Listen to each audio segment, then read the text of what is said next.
یہ سب سے بہترین دن ہے جمعہ کا۔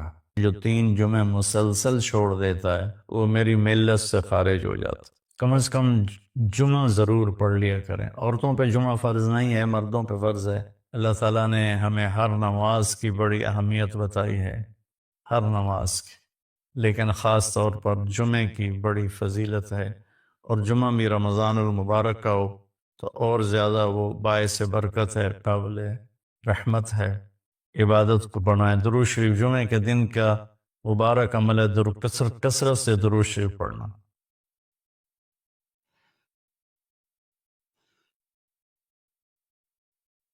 السلام علیکم ورحمۃ اللہ وبرکاتہ۔ الحمد للہ رب العالمین والصلاة والسلام علی رسولہ الکریم وعلی آلہ وصحبہ اجمعین۔ میرے عزیز و خواتین و حضرات، بچے بچیاں، میرے دوست احباب، جاننے والے نہ جاننے والے، اللہ تعالیٰ کی طرف سے ہم پر بڑا احسان ہوا ہے کہ ہمیں رمضان کا مہینہ نصیب ہوا۔ اللہ تعالیٰ نے ہفتے میں 7 دنوں میں ایک دن بابرکت بنایا، وہ جمعہ کا ہے۔ اللہ تعالیٰ نے قوم یہود سے کہا کہ میرے علم میں ایک دن ہے بہت برکت والا، وہ تم ڈھونڈو اور چن لو۔ تو انہوں نے خطا کھائی اور ہفتے کا دن چن لیا۔ ہفتے کو یہودی عبادت کرتے ہیں، کام نہیں کرتے۔ پھر اللہ تعالیٰ نے عیسیٰ علیہ السلام کی قوم سے کہا کہ ایک دن میرے بارگاہ میں بہت بابرکت ہے، دعائیں قبول ہوتی ہیں، اسے تم ڈھونڈو۔ ان پہ چھوڑا تو انہوں نے اتوار چن لیا۔ لیکن جب ہماری باری آئی تو اللہ نے ہمیں نہیں کہا کہ ڈھونڈو۔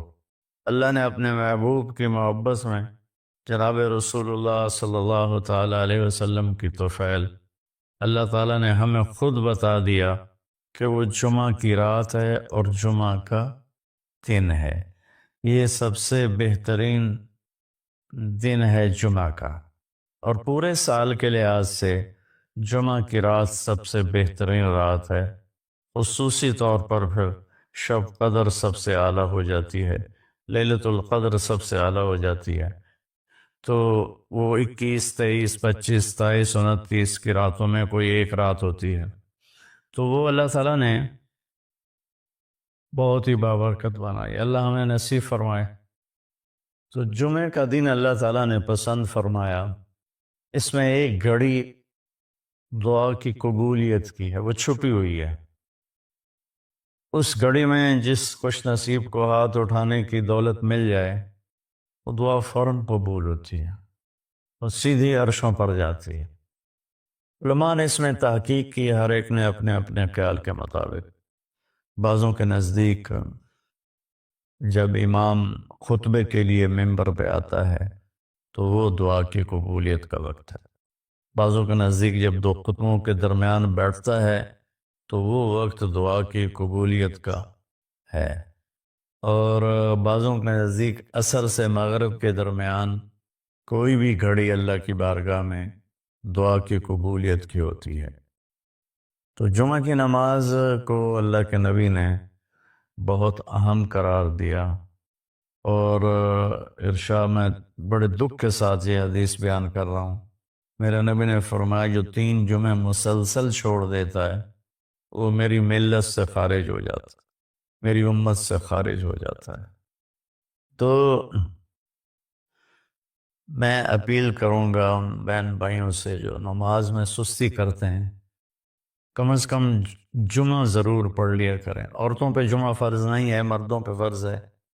تو میں کہا کرتا ہوں، جو دوست ملتے ہیں جی نماز نہیں پڑھی جاتی، تو میں ان سے کہتا ہوں ایک نماز 5 میں سے طے کر لو اور ایک جمعہ طے کر دو، 2 نمازیں شروع کر دو۔ جس نے بھی اس پہ عمل کیا وہ 5 وقت کا نمازی بن گیا۔ تو جمعہ کی نماز کے بعد جمعہ سے جمعہ تک کے جتنے گناہ ہوتے ہیں وہ اللہ تعالیٰ معاف فرما دیتے ہیں، اور جو جتنی جلدی جا کے بیٹھتا ہے امام کا خطبہ سننے کے لیے اس کو اتنا زیادہ اجر ملتا ہے۔ تو آج رمضان کا پہلا جمعہ ہے کہ ہم اس کا اہتمام کریں۔ رمضان المبارک میں جنگ بدر ہوئی، 17 رمضان جمعے کا دن، اور اللہ نے قیامت کو بھی جو قائم کرنا ہے جمعے کا دن۔ تو ہر دن اللہ کی بارگاہ میں بابرکت ہوتا ہے اگر ہم اس میں اللہ کی مان کے چل رہے ہیں، اور رمضان شریف میں خاص طور پر، اور پھر جمعہ ہو تو خاص طور پر اس میں ہم اپنی عبادت کو بڑھائیں۔ درود شریف جمعے کے دن کا مبارک عمل ہے، کثرت سے درود شریف پڑھنا، اور 300 دفعہ جو درود شریف پڑھ لیتا ہے وہ کثرت میں شمار ہو جاتا ہے، اوپر کی کوئی حد انتہا نہیں ہے۔ ہمارے ایک رشتہ دار تھے، وہ انتقال ہو گیا، اللہ ان کو درجہ بلند کرے۔ وہ روزانہ ایک دن میں 10,000 دفعہ درود شریف پڑھا کرتے تھے، ہر وقت تسبیح ان کے ہاتھ میں ہوتی تھی، اور روزانہ 10,000 دفعہ درود شریف پڑھا کرتے تھے۔ تو میرے بہن بھائیوں، میرے عزیزوں، اللہ تعالیٰ نے ہمیں ہر نماز کی بڑی اہمیت بتائی ہے، ہر نماز کی، لیکن خاص طور پر جمعے کی بڑی فضیلت ہے، اور جمعہ بھی رمضان المبارک کا ہو تو اور زیادہ وہ باعث برکت ہے، قابل رحمت ہے۔ تو روزے کا بھی اہتمام ہو، اور ساری نمازوں کا اہتمام فرمائیں، کوئی باجماعت پڑھنے کی کوشش کریں، کوئی جماعت سے رہ جائے تو پھر اس کو چھوڑیں نہیں، اسے ضرور پڑھ لیں، کہ نماز کی اللہ تعالیٰ نے جتنی تاکید قرآن میں کی ہے اور کسی کی اتنی تاکید نہیں کی۔ اور اللہ تعالیٰ نے 10 دفعہ اقیم الصلاۃ، اقیم الصلاۃ، اقیم الصلاۃ وآتوا الزکاۃ، تو 10-12 دفعہ اللہ نے قرآن میں براہ راست حکم کیا اقیم الصلاۃ وآتوا الزکاۃ۔ اور ادھر اللہ پاک کی رحمت کے دروازے کھلے ہوئے ہیں، اللہ کا عرش پہلے آسمان پر ہے، جنت کے دروازے کھل چکے ہیں، جہنم کے دروازے بند ہو چکے ہیں۔ اور میرے نبی کا فرمان ہے کہ اگر میری امت کو پتہ چل جائے رمضان کیا ہے تو تمنا کریں گے کہ سارا سال ہی رمضان ہو، اتنی اللہ کی رحمت ہوتی۔ اللہ نے فضل فرمایا، صرف ایک مہینے کے لیے ہمیں اللہ تعالیٰ نے اس کا پابند کیا۔ تو میرے بھائی بہنوں، اس مہینے کو قیمتی بناؤ، کسی سے ہم لڑے ہوئے ہیں ہم صلح کر لیں۔ مرنے والے سے پوچھو کہ لڑائی کا کیا نقصان ہوتا ہے، مرنے والے سے پوچھو دنیا کی دوڑ کا کیا نقصان ہوتا ہے، مرنے والے سے پوچھو ماں باپ کی نافرمانی کا کیا انجام ہوتا ہے۔ امام بخاری رحمۃ اللہ علیہ نے ایک واقعہ نقل کیا ہے کہ ایک گاؤں میں ایک نوجوان کو دفن کیا گیا، تو عصر کے بعد اس کی قبر پھٹتی اور وہ قبر سے نکلتا، اور اس کا چہرہ گدھے کا ہوتا تھا، اور وہ 3 دفعہ گدھے کی آواز میں آواز نکالتا تھا، پھر وہ قبر میں گرتا تھا، قبر مل جاتی تھی۔ تو لوگوں نے اس کی ماں سے پوچھا کہ یہ کیا چکر ہے؟ تو اس کی ماں نے بتایا کہ شرابی تھا، شراب پیتا تھا، تو میں اسے روکتی تھی نہ پیا کر، تو آگے مجھے کہتا تو کیا گدھے کی طرح آوازیں نکالتی رہتی ہے، مجھے نہ سنایا کرو۔ السلام علیکم ورحمۃ اللہ وبرکاتہ۔ الحمد للہ الذی لا نحصی ثناء علیہ وهو كما اثنى على نفسه واشهد ان لا اله الا الله وحده لا شريك له واشهد ان سيدنا ومولانا محمدا عبده ورسوله اما بعد۔ میرے محترم عزیزوں، بھائیوں، دوستوں، طلباء، اللہ تعالیٰ کے نبی کا فرمان ہے یذب المیت ثلاث، جب کوئی شخص مر جاتا ہے تو اس کے ساتھ 3 چیزیں جاتی، اہلہ و مالہ و اولادہ۔ عربوں میں یہ رواج تھا، جب کوئی سردار مرتا تھا تو اس کی میت کے ساتھ رشتہ دار بھی، اور اس کا جو گھوڑے، اونٹ، خچر، گدھے، اس کا مال، وہ سارا ساتھ جاتا تھا۔ اور رشتہ دار بھی، اور تیسرا فرمایا عمل بھی۔ تو یرجع اثنان و یبقی واحد، دو تو واپس چلے جاتے ہیں، جو اس کا ساز و سامان ہوتا ہے۔ یہ قدیم زمانے میں یہ رسم تھی، وہ بھی واپس چلا جاتا ہے، رشتہ دار بھی چلے جاتے ہیں، عمل باقی رہ جاتا ہے۔ تو اگر وہ اچھا ہے تو وہ کامیاب ہے، اور برا ہے تو قبر سے خوفناک منظر کوئی نہیں ہے۔ میرے نبی نے فرمایا کہ میں نے قبر سے خوفناک منظر کوئی نہیں دیکھا، میرا جی چاہتا ہے میں تمہیں عذاب قبر دکھا دوں، لیکن پھر تم اپنے میتوں کو دفن کرنا چھوڑ دو گے۔ لیکن اگر وہ اپنے عمل کو ساتھ لے کر گیا ہے تو علاء بن حضرمی رضی اللہ تعالیٰ عنہ بحرین کے جہاد سے واپس آ رہے تھے حضرت عمر کے زمانے میں، راستے میں انتقال ہو گیا تو ان کو وہاں دفن کر دیا۔ تو ایک مقامی آدمی نے کہا یہ ریتلی زمین ہے، یہاں جانور ہیں جو زمین کھود کے میت کو نکال کے کھا جاتے ہیں، تو اس کو یہاں سے نکالو، آگے ایک سخت زمین ہے وہاں دفن کر۔ تو صحابہ نے کہا ابھی تو دفن کیا ہے لہذا نکال لیتے ہیں۔ تو قبر کشائی کی گئی، اور حضرت انس رضی اللہ تعالیٰ عنہ فرماتے ہیں میں قبر میں اترا تو جب میں نے ایسے دیکھا تو وَإِذَا الْقَبْرُ مَدَّ الْبَصَرُ نُورٌ يَتَلَأْلَأُ، اللہ اکبر، میں نے دیکھا جہاں تک میری نظر جا رہی تھی قبر کھل چکی تھی اور نور سے جگمگا رہی تھی، یتلألأ۔ اور اس سے عجیب بات، میت غائب تھی، اللہ نے اس کو غائب کر دیا۔ ایسے ہی ایک واقعہ حضرت خبیب رضی اللہ عنہ کے ساتھ پیش آیا، جب ان کو اہل مکہ نے شہید کیا تو 40 دن ان کی لاش لٹکی رہی، اور اس کا ایک ذرہ بھی جسم کا خراب نہیں ہوا، تر و تازہ۔ تو آپ نے حضرت علی اور حضرت مقداد کو بھیجا کہ جاؤ اس کی میت کو لے کے آؤ۔ تو جب انہوں نے اتار لی تو قریش کو پتہ چل گیا، تو وہ پیچھے بھاگے، یہ آگے بھاگے۔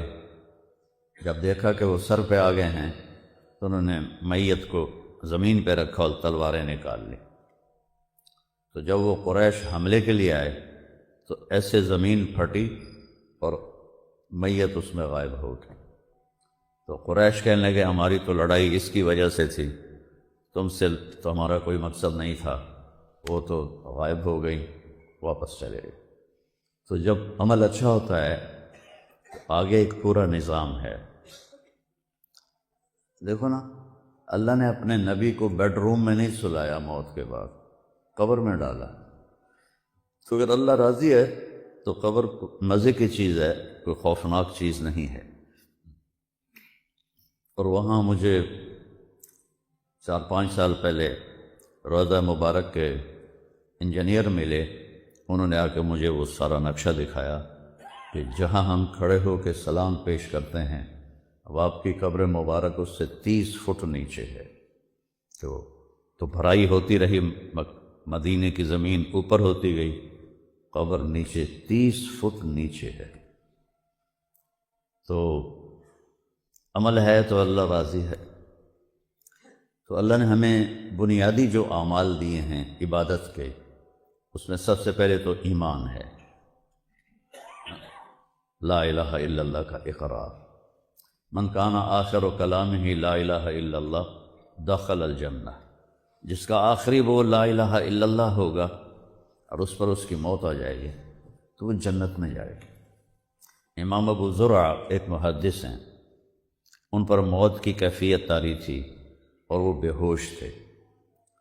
تو ان کے پاس 2-3 محدثین بیٹھے تھے، وہ آپس میں مشورہ کر رہے تھے کہ اب ان کو کلمہ کیسے یاد دلائیں۔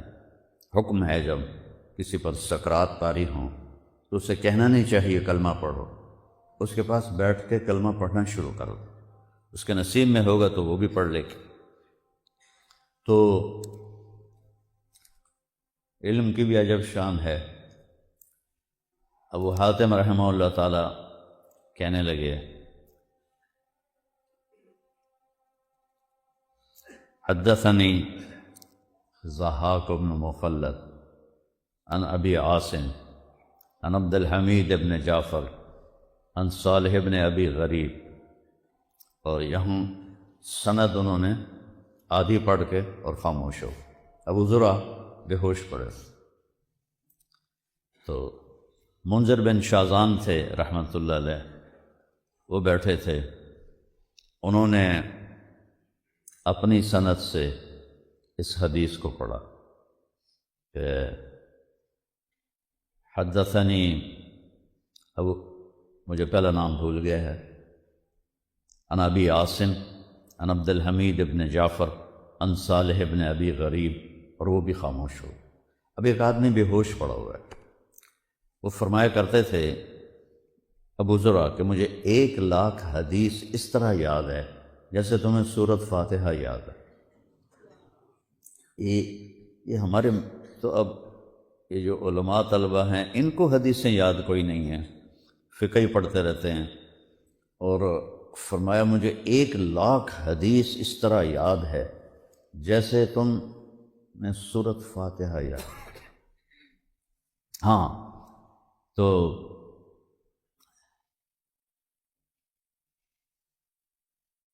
اب دونوں نے حدیث کی سند ادھوری پڑھ دی اور وہ بے ہوش پڑے ہیں،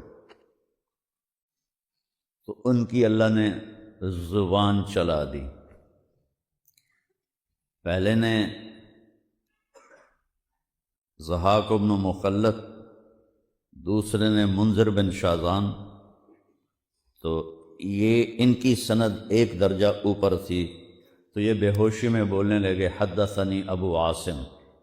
پہلا جو 2 نام تھے وہ ان کے استاد نہیں تھے، ان کے استاد اس سے بڑے تھے۔ حدثنی ابو عاصم، آنکھیں بند ہیں، بے ہوش ہیں، عن عبد الحمید ابن جعفر عن صالح ابن ابی غریب، اور پہلے 2 محدثین نے یہاں آ کر سند روک دی تھی، تو انہوں نے آگے پڑھی عن معاذ بن جبل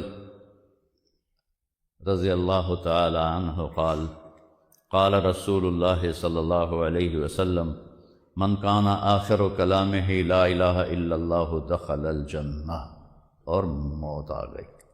ادھر کلمہ پڑھا، حدیث بیان کی پوری سند کے ساتھ، اور موت آ گئی۔ تو سب سے پہلی دولت ہے لا الہ الا اللہ محمد رسول اللہ کی گواہی دینا۔ یہ اگر نہیں ہے تو کوئی عمل قبول نہیں۔ پھر اس کے بعد ہے الصلاۃ، اس کے بعد ہے روزہ، اس کے بعد ہے زکوٰۃ، اس کے بعد ہے حج۔ اللہ کے نبی نے روزے کو جس طرح بیان فرمایا ایسے کسی عمل کو بیان نہیں فرمایا۔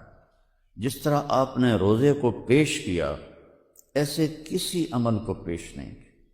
آپ ممبر پہ کھڑے ہوئے اور ایک دم کہا ماذا یستقبلکم وماذا تستقبلون، وہ کون آ رہا ہے، تم کس کے سامنے جا رہے ہو؟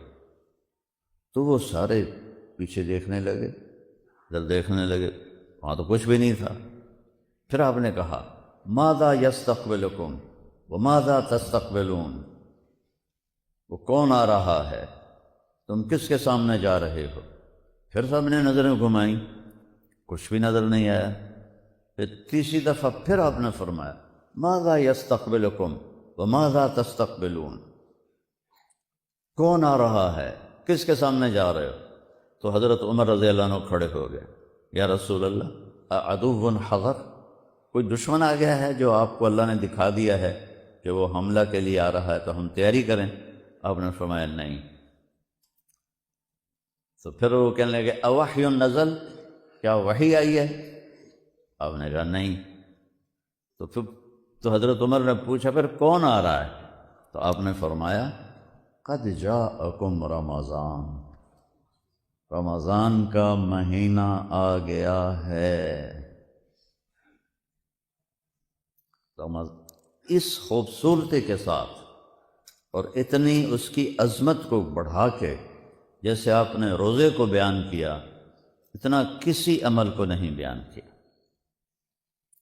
تو پہلی امتوں پر بھی روزے فرض تھے، تو انہوں نے دین میں تحریف کی، وہ کبھی گرمی میں آتا تھا کبھی سردی میں آتا تھا، تو انہوں نے گرمی کے روزے سٹاپ کر دیے اور سردی میں فکس کر دیے اور 10 دن بڑھا دیے کہ یہ ہم نے تبدیلی کی ہے، اس کے بدلے میں ہم 10 روزے اور رکھیں گے۔